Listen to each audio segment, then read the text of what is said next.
Hi, we're just getting ready to start the teleseminar. And I'm waiting for Yasmeen to join us.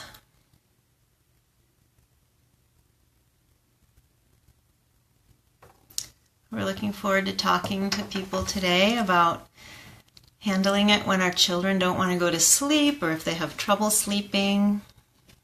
And I'm just waiting for my co-presenter Yasmeen, and we're going to get her on the screen and then we'll get started. Looks like there's a few people here. So thanks for joining us.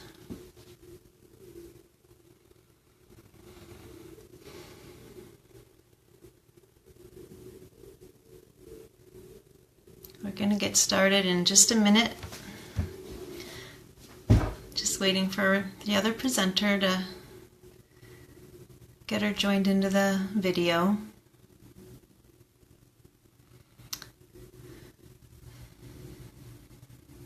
Hi, Michelle.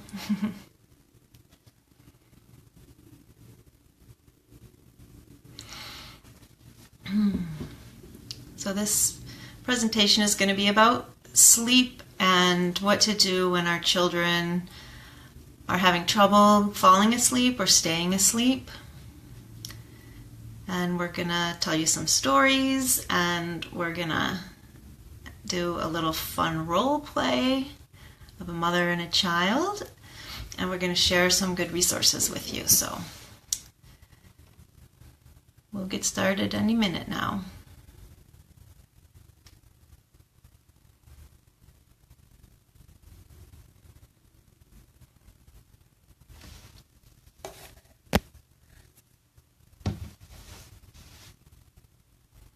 Hi everybody, there's some new people joining us. Okay, Yasmeen's here. We're just going to get her joined into the call.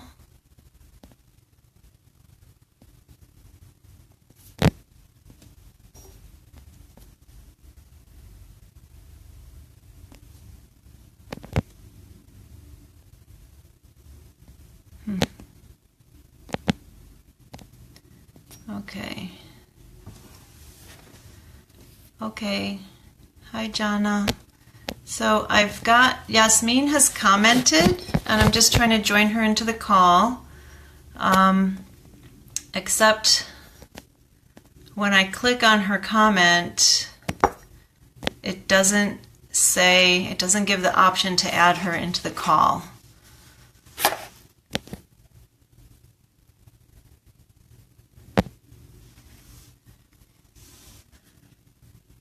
I'm trying swiping. It says I can pin, it says I can delete.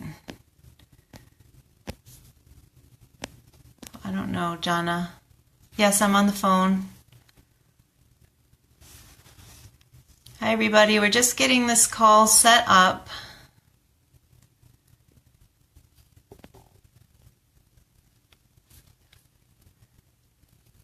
I'm glad you're all here.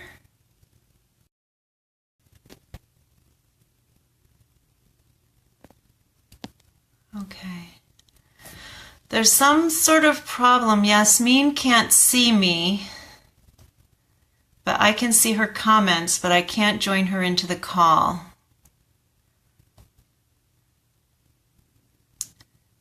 Thanks for joining the call, everybody. We're so glad you're here. We're getting set up, getting both presenters on the video, and we're going to be talking about how to handle it when our children don't want to go to sleep or have trouble staying asleep.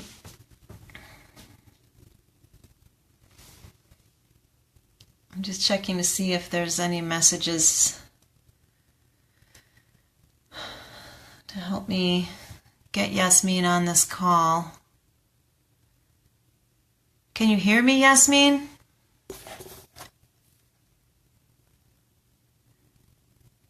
I guess not.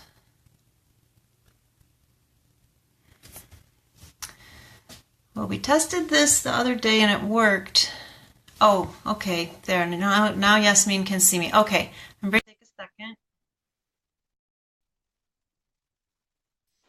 Thanks for hanging in. Hi, Catherine. Getting Hi, Catherine. started. Hi, Yasmeen. Can you see me Yay! now? I can. And Yeah. I can hear you really Yeah, right. well. Uh-huh. Okay, great. Well, okay. So Okay. it's good. It looks like it's broadcasting well. So we're going to go ahead and get started. So Yeah. thanks for being here, everybody, taking time out of your day.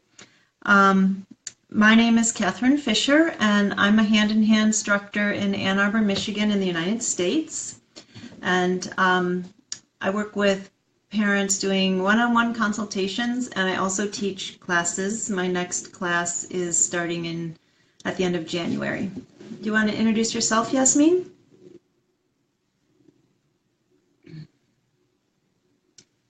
Oh, a little lag.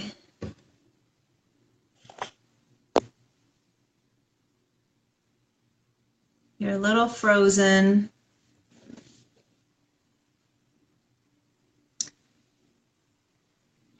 Well, I'll go ahead and give the overview while we hopefully get Yasmeen. Are you there, Yeah. Yasmeen? Yeah. Can you hear Okay. me now? You want to introduce yourself? All right.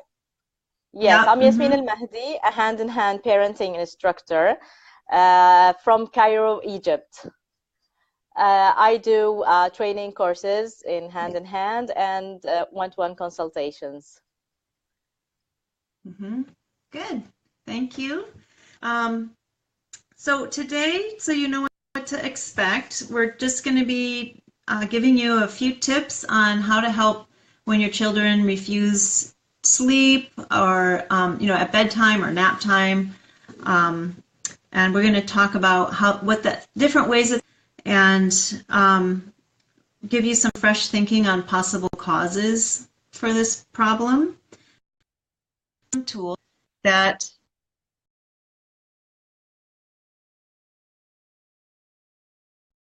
I want to that were a few of the tools, and sometimes just these few tools can make a really dramatic difference with sleep problems. But sleep is complicated, and we do want to encourage you to make sure that you always rule out any physical causes for a child's sleep problems, things like growth spurts or illness or infection. Um, And also, just to double check that your expectations of your child are appropriate, since different things happen with sleep for children. And then sometimes the challenges are bigger with sleep, and it takes more time or using all the tools in conjunction with each other. So um, we will share some resources at the end if your problem is bigger than what these little tips can help with. So we're really glad you're here. And now I'd like to turn things over to Yasmeen. All right, Catherine, thank All right, you. Catherine. Well, kids associate bedtime with certain types of events, like it's their time of cuddling or soothing from the parents. So it's really gets really hard to be separated from them. Also, child finds it an opportunity to, test the limits with their parents. Um, who's gonna win in this power struggle that is going on?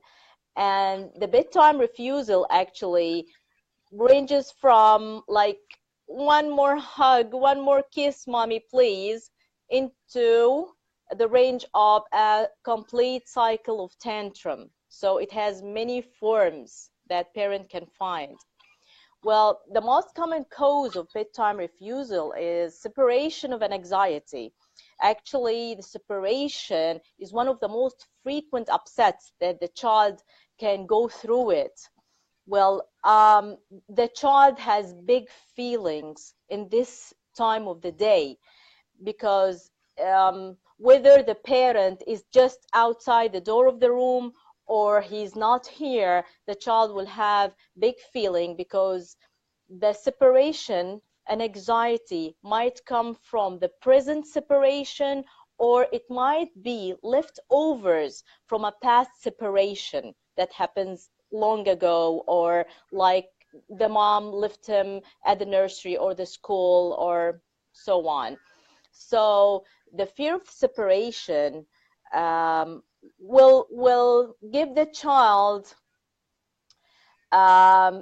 it gives the child a feeling that he will become either a passive or a quiet child, or he may become very aggressive, that he can bite or hit or pull his hair or these kind of off-track behaviors. So the child may bring all the stresses and all the separation and anxiety that happened all day long to this particular time to show up all his big emotions and feelings to his parents. Well, I remember one anecdote that happened between me and my little daughter. She was watching cartoon just before she went to bed, and she told me, "Mom, I can't sleep. I'm so afraid." So I told her, "Why are you so afraid? There's nothing to be afraid about." So she told me, "I'm afraid of ghosts." I told her, "Really? You know, you're talking seriously. You're not." She said, "No, I'm really, really scared."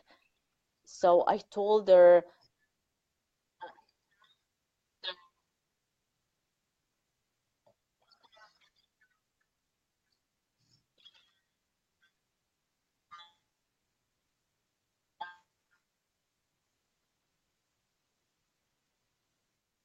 "You're right, sweetie. It's really scary. I'm scared of the ghosts too. Really, I'm so scared. What can I do now? What can I do? I'm really scared. Please protect me." So she said, "Mom, are you talking seriously? There is no such a thing like ghosts." And she just gave me her back and went to sleep. Well, this kind of play and and laughing may work in such minor fears at the bedtime. So maybe, Catherine, you can give us some anecdotes too at the bedtime refusal. Sure, yeah, that was great. Thanks, Yasmeen. Um, yeah, it's so true. Play and connection are so important for helping children with their fears. And when we think about bedtime, just like we make sure that our children are bathed and their teeth are brushed, sometimes we also have to think about giving them a chance to offload their tensions before they try to sleep. And just that can become another part of the bedtime routine.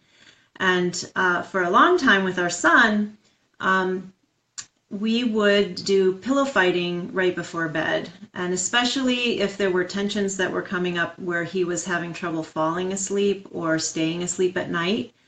Often they were just stresses from school, fears that he'd had during the day that it hadn't gotten resolved, and we would just pillow fight, and he would laugh and laugh, and my husband and I would be, the bad pillow fighters, and we wouldn't. Usually, it made our son laugh the most if we just totally missed him. But sometimes, we'd have to just lightly hit him, and whatever made him laugh, that's what we would do. And he would just jump around the bed and tell us how bad we were at it. And if we did that before bedtime, we would start bedtime a little earlier so that there was time for it. And if there were problems with sleep, for us, it only usually took a night or two of making sure we played before bed. And so, um, sometimes that can work. Um, and sometimes we need to do something different. And so for those times and those kids who will always just need something else at bedtime, they get frantic about needing more water or a snack or whatever it is. One time for my son, it was that he needed cheese and or another story. So those things can be their attempt to stay kind of out in front of their fears. Either it's the fear of separation or some fear that hasn't gotten resolved from the day or from a previous period of time. And what can really help with that sort of behavior is to just gently and firmly set a limit. So if you're confident that their physical needs are met, you don't have to just keep reading another story, until you're out of patience and everyone's exhausted. And Yasmeen and I, we're going to do a little role play, but it looks like okay, there she's back now. So let me get her back on. Oops. Okay, here she comes. So we're just going to act out for you how this can look, setting the limit. Hi, welcome back. Can you hear me? You. Yeah. I Okay, just left for good. like I'm glad you're back. For like half a minute. Okay. Well, we're ready to do the little the role play now. If you're ready, I just explained about setting the limit, and then the thing I didn't mention yet is that once we bring the limit, then what can happen is the child will offload the tensions that are driving that behavior, that urgency, that they need something else before they can go to sleep. So I'm gonna help Yasmeen go to sleep. So I'm the mom, and we just read our stories, and there's a little glass of water next to the bed. So sweetie, we're all done with our stories now, and it's time to turn off the light and go to sleep. Good night, sweetie. But mommy, please, I just need to drink more water, please. Okay, you can have one more sip, and then it's going to be time to turn the light out. Here But you go. mommy, I'm really thirsty. I need one more sip. I'm really thirsty. Okay, that's enough, sweetie. I think you've had enough, and it's okay to go to sleep now. I'm here, and it's safe, and you can go to sleep now. I'm going to turn the light off. No, mom, but I'm gonna cry. I'm crying. I'm crying right now. Don't leave me, please. Oh, sweetie, I'm sorry it's hard. I'm right here. I'll be with you. I'll be here if you need me. I'm going to turn the light off, sweetheart. Yeah, the child will keep crying for maybe million of requests, drinking water or one more hug or one more kiss or whatever of these requests. And the child will keep crying and crying. So the mommy will do what, Catherine? So you get to just be there with your child and listen, and that's really what they need. Those tensions will stay with them until they get a chance to come out. So if your child has a lot of offloading to do, you can also start bedtime earlier to leave time for that. And it looks different in different families, and that's why Yasmeen and I aren't, going to go on and on until she falls asleep. But you never know how long it's going to take. Sometimes it's quick, sometimes it's not. But the important thing is that you keep warmth, you keep understanding, you keep listening to your child until he's safe. He is feeling safe. He's not feeling the separation anxiety anymore, and he will go to sleep easily. And repeating this day after day will make it more and more easier for both the parents and the child. Mm-hmm. Okay, so let's take some questions, and I'm gonna scroll through here and see what people have got. Let's see. One parent says, it makes sense to hear that the children need to let off steam because her kids get wild at bedtime. So one parent says, one of her kids will get up and try to get out of bed. He will even attempt to hit me or run out of his bedroom door. In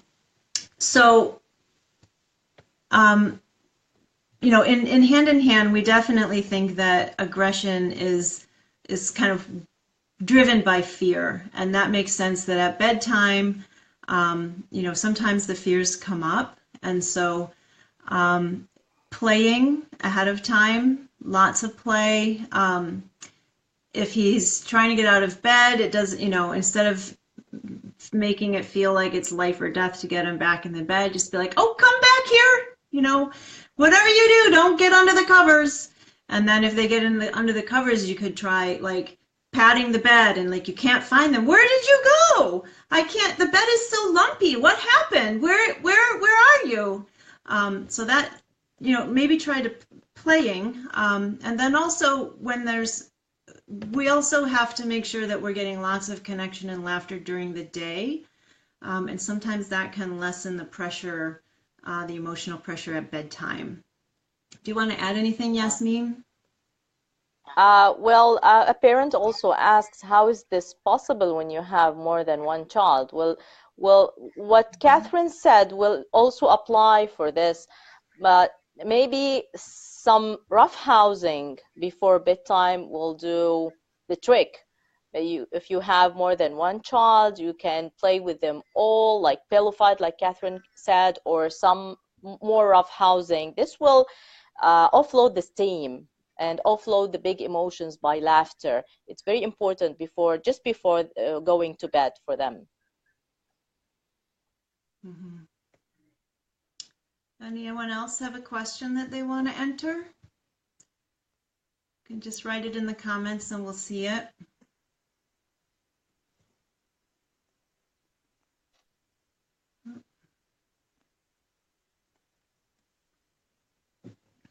Great. Okay, great. Oh, you're welcome. Someone just said thank you. Yeah, we're glad you're here.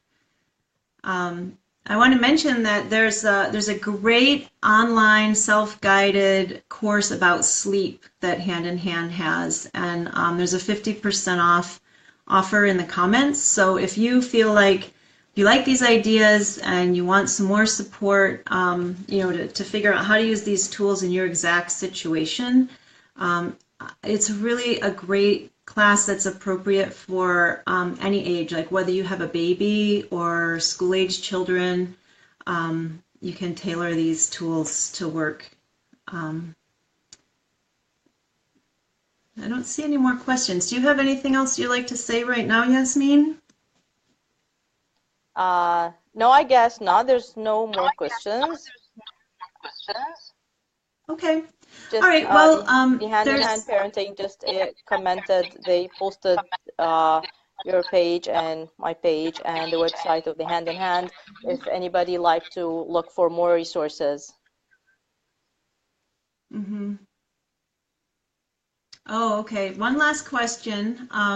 Yeah. Do you have time for us to do one more question, Yasmeen? Yes, sure.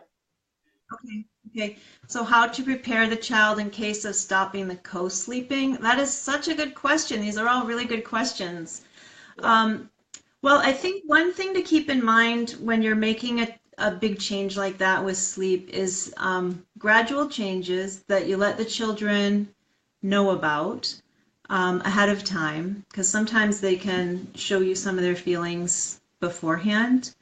And it's really a lot about finding the place where they can feel their connection with you and they can also release the tensions that they're feeling.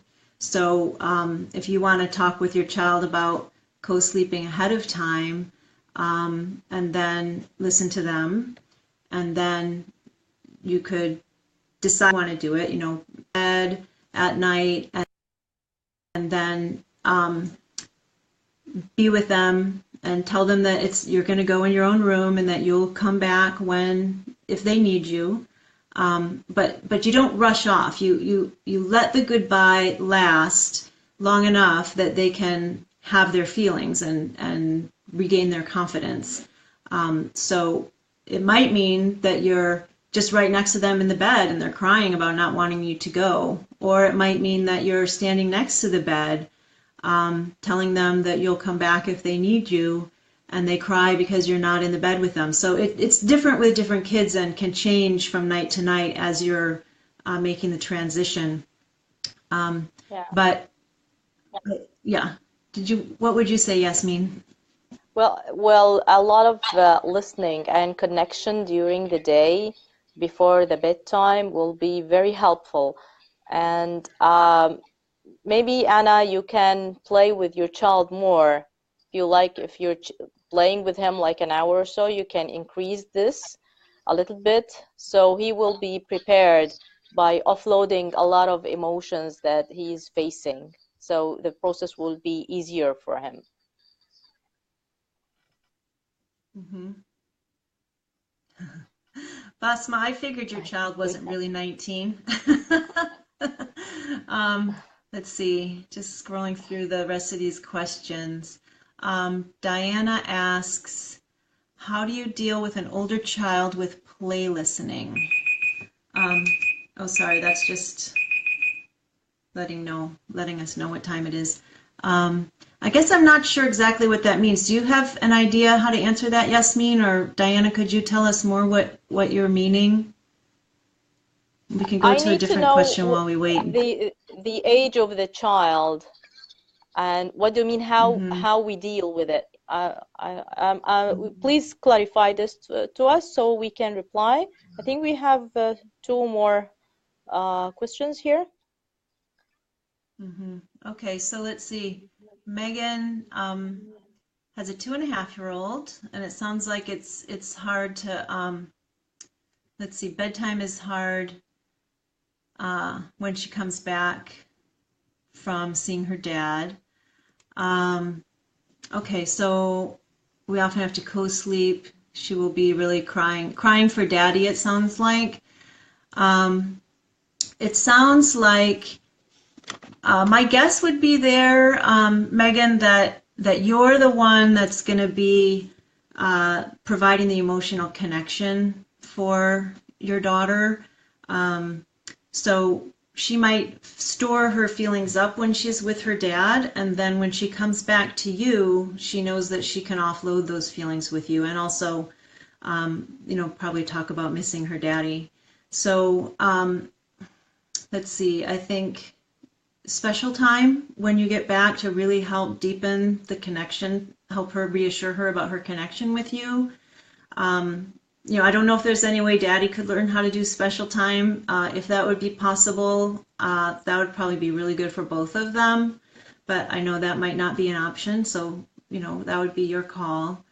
Um, and maybe, I don't know, I guess you'd have to see, like maybe playtime before bed would help to release some of those tensions, knowing that maybe you need to start bedtime early to give her a chance to have those feelings, so you can still both get your full night's sleep.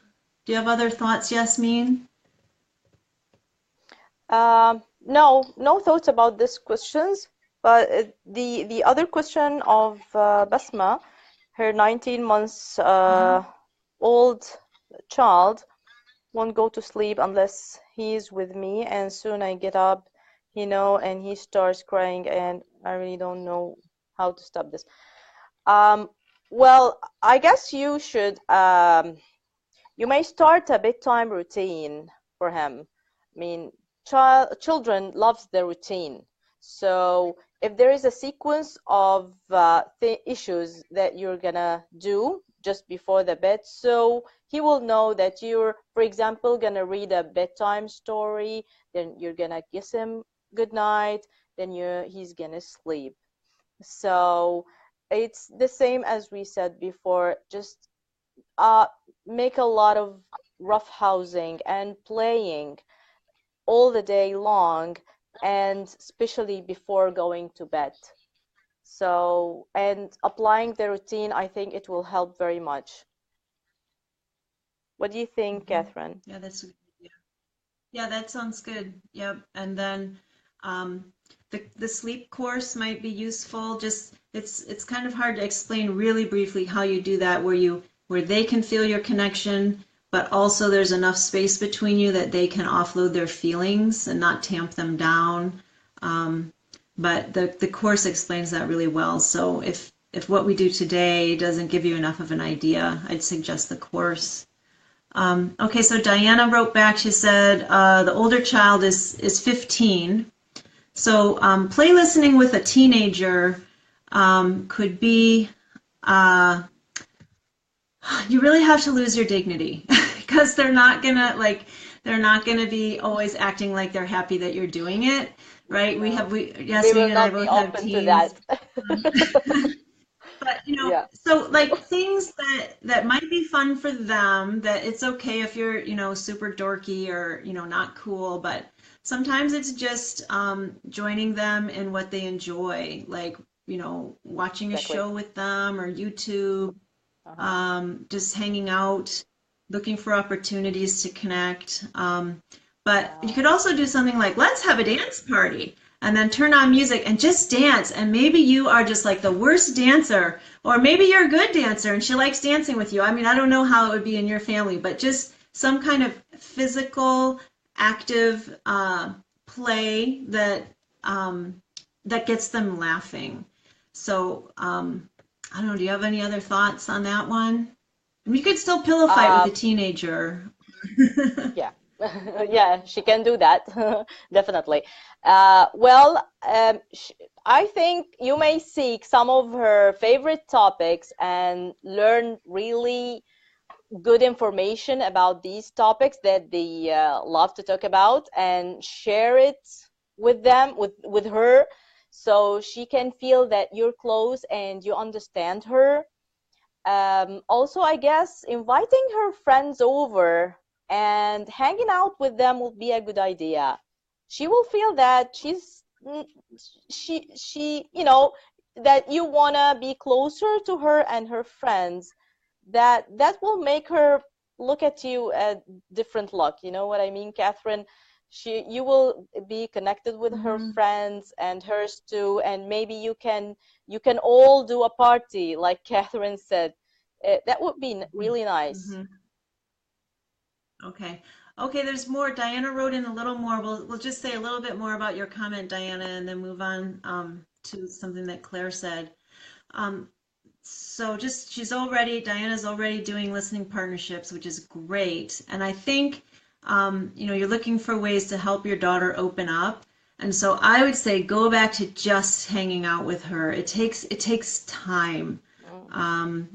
and use your listening partnerships for any desperation or urgency that you have about your daughter opening up.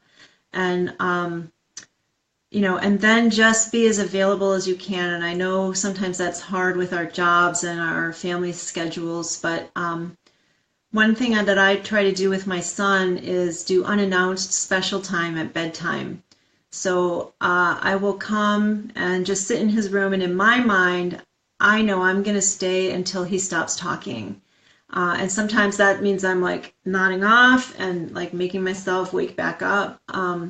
But if I can do that, that's a really great connection for us. And I know that, sometimes I'll be at the door. I'll say, okay, I'm gonna go. Good night, honey. And I'll be at the door and he'll start talking again. And so I just come back in and sit down again and wait and listen and talk. And so maybe, and sometimes car rides are great for that too, just like hanging out, no pressure. But I would say focus on your feelings and your listening partnerships and then just try and be there. And I think that can help with reconnecting with a teen. Right? So A thanks, teenager yeah, needs thanks for more those. more understanding from the parents, real understanding, not a fake one, a Mhm, real one. So the teenagers feel that. Well, mhm. I guess there are no more Yeah, let's wrap up. questions. There's one more comment. I want to just respond to Claire because Claire, you said you've made mistakes Yeah. and oh, yes, hello, join the club. Uh-huh. Uh, and they're all possible to undo. No, don't be hard on yourself about that. And yeah, yeah, and you can always find your way back to your child. They want you and they are very forgiving. And sometimes, yeah, yeah, it just takes. Mhm, mhm. Yeah. Okay, so we're gonna wrap up, and I'm so appreciative of everyone taking the time to be here and sharing your questions. And I'm so lucky that I got to have Yasmeen as my partner for this. Thank you, Yasmeen, because I Thank know you. Thank you, it's almost Catherine. bedtime there. Thank you very So much. It's an honor. Thank you very much. yeah, Yeah. nighttime here. Thank you very much, Okay. Catherine, for Yeah, thanks doing everybody. this. Yep. All right. Take care, everybody. Bye-bye. Goodbye.